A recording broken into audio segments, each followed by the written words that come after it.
One researcher has noted that in the past 4,000 years, there has been less than 300 years of world peace.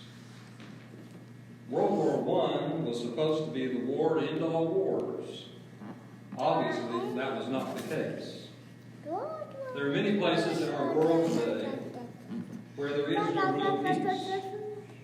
In some places, soldiers risk their own lives in an effort to be peacekeepers. Well, Jesus is not referring to peacekeepers, but to peacemakers in Matthew chapter 5, verse 8. He said, "Blessed are the peacemakers, for they will be called sons of God." Blessed are the peacemakers. John Stott said, "The sequence of thought from purity of heart to peacemaking is natural, because one of the most frequent causes of conflict is intrigue, while openness and sincerity are essential to all true reconciliation."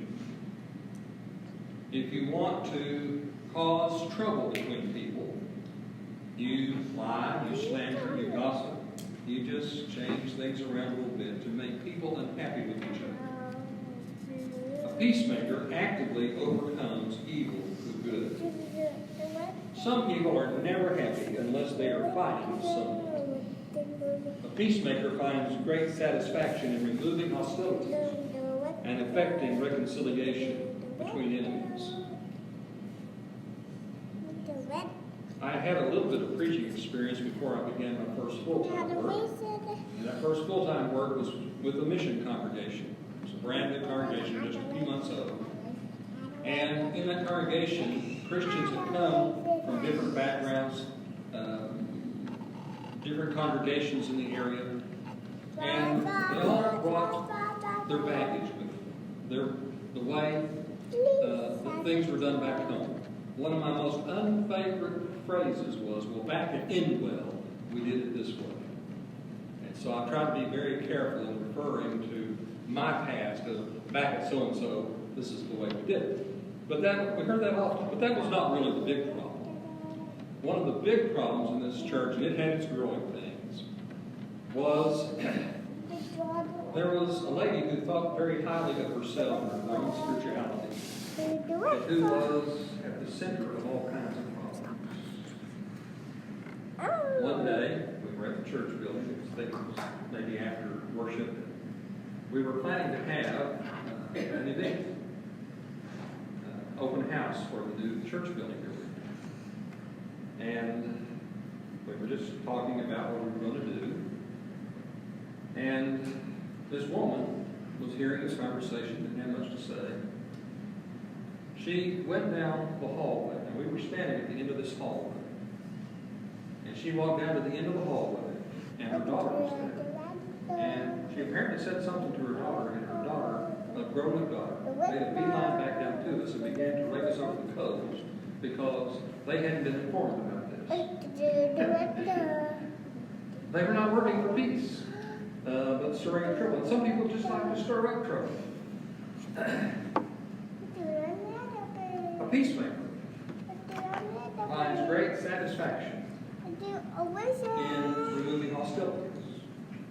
They work for peace, the opposite of the other. Hugo McCord said, "Woe to the troublemakers, for they shall be called the children of Satan," would be the opposite of the seventh beatitude. We know about those kind of people. Hopefully, we haven't been that kind of person very often. Jack Lewis said, "Peacemakers is a rare word in the New Testament, but it describes an attitude which is opposite that of the whisperer, the meddler, the busybody, the tattler, and the mischief maker. The peacemaker actively brings peace." Larry Chenard said on this beatitude, "Those living under the reign of God actively pursue restoration of wholeness and well-being in a world shattered by hostility." We need peace. That is, getting along with each other. And that begins with making peace with God. God is the ultimate peacemaker. God is the author of peace and of reconciliation. Notice these texts. Colossians chapter 1, verses 19 and 20. For God was pleased to have all his fullness dwell in him, and through him to reconcile to himself all things, whether things on earth or things in heaven, by making peace through his blood shed on the cross. The world needed peace. Yes, peace between nations, but also peace in families, peace in all kinds of circumstances, but primarily we needed to be at peace again with God. We had sinned against God. We had put a hostility between us. And only the death of Jesus on the cross, only his blood, could truly make peace. In Ephesians chapter 2, Paul writes, for he himself is our peace, who has made the two one and has destroyed the barrier, the dividing wall of hostility, by abolishing in his flesh the law with its commandments and regulations. His purpose was to create in himself one new man out of the two, thus making peace. In the early church, there was a great dissension at times between the Jews of the day and between the Gentiles. They were radically different. The gospel had the ability to break down the dividing wall between them. When the gospel is applied, it breaks down walls between very different people. It breaks down the racial barriers, the nationality barriers, the economic barriers, whatever the barriers may be. It is the peace of God that can break that down. Now, it's not always the case that the gospel makes a peaceful situation. In Matthew chapter 10, verses 34 through 39, Jesus has something to say about what proclaiming him, what following him can achieve. He says, do not suppose that I have come to bring peace to the earth. I did not come to bring peace, but a sword. For I have come to turn a man against his father, a daughter against her mother, a daughter-in-law against her mother-in-law. A man's enemies will be the members of his own household. Anyone who loves his father or mother more than me is not worthy of me. Anyone who loves his son or daughter more than me is not worthy of me. And anyone who does not take his cross and follow me is not worthy of me. Whoever finds his life will lose it. Whoever loses his life for my sake will find it. The gospel of Jesus, the message of Jesus, can bring peace. Peace between us and God, and then therefore peace between us and others.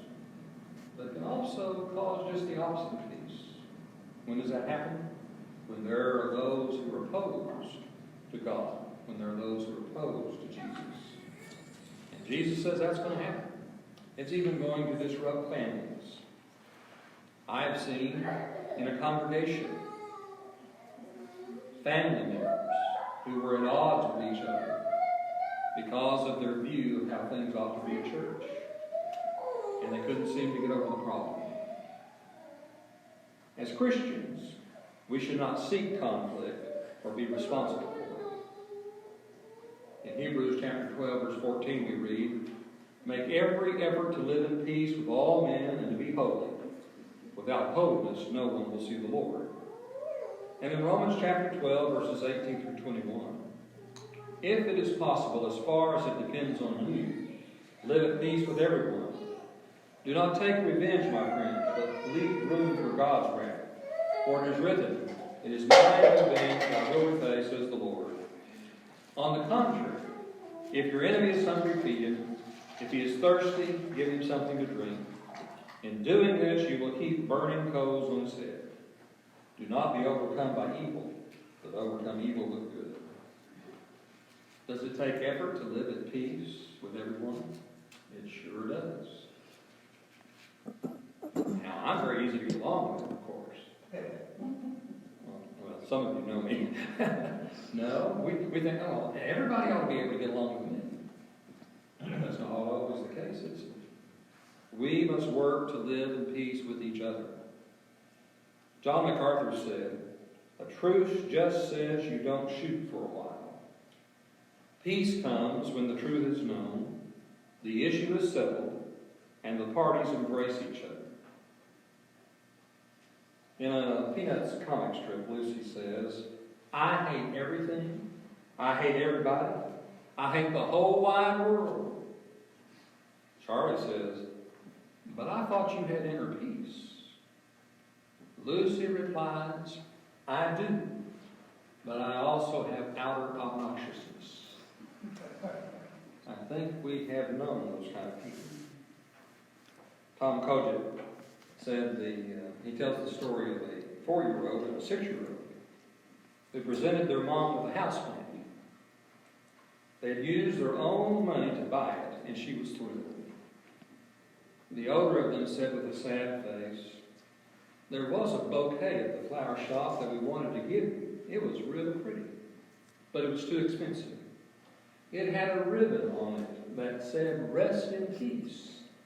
And we thought it would be just perfect since you were always asking for a little peace so that you could rest." Well, they, of course, misunderstood what that meant. But a lot of people are just wanting a little peace. Blessed are the peacemakers, for they will be called sons of God. What does it mean to be a son or a child of God? Scripture has a lot to say about that. Son of here is comparable to the expression sons of the prophets in the Old Testament. It means belonging to or sharing the nature. Those who work for peace can rightfully be called the children of God because they belong to Him, because they share the nature of God. God is a peacemaker. We should be peacemakers. The active pursuit of peace models the very character of God. And these peacemakers are identified by God as beloved children. A 3-year-old boy had a friend over to his house to play. But it turned out to be a tough day. The little boy was arguing about the toys and was grumpy. He just plain wasn't nice. When the mother came in to offer them some snacks, she said to her son, "You know you should really be nicer to your friend. He came over to play with you, but you're not being very nice to him. You should share your toys with him." The little boy replied, "Well, Mom, sometimes I'm mean. Sometimes I'm not. People are like that, you know." Out of the mouth of babes, wisdom comes. But as the children of God, if we are to be the children of God, we should not offer that excuse. We should be seeking to be peacemakers. Haddon Robinson, in his book Salt and Light, wrote, "No peace will exist between nations until peace reigns in each country. And no country will have peace until peace dwells with the people. And no people will have peace until they surrender to the Prince of Peace."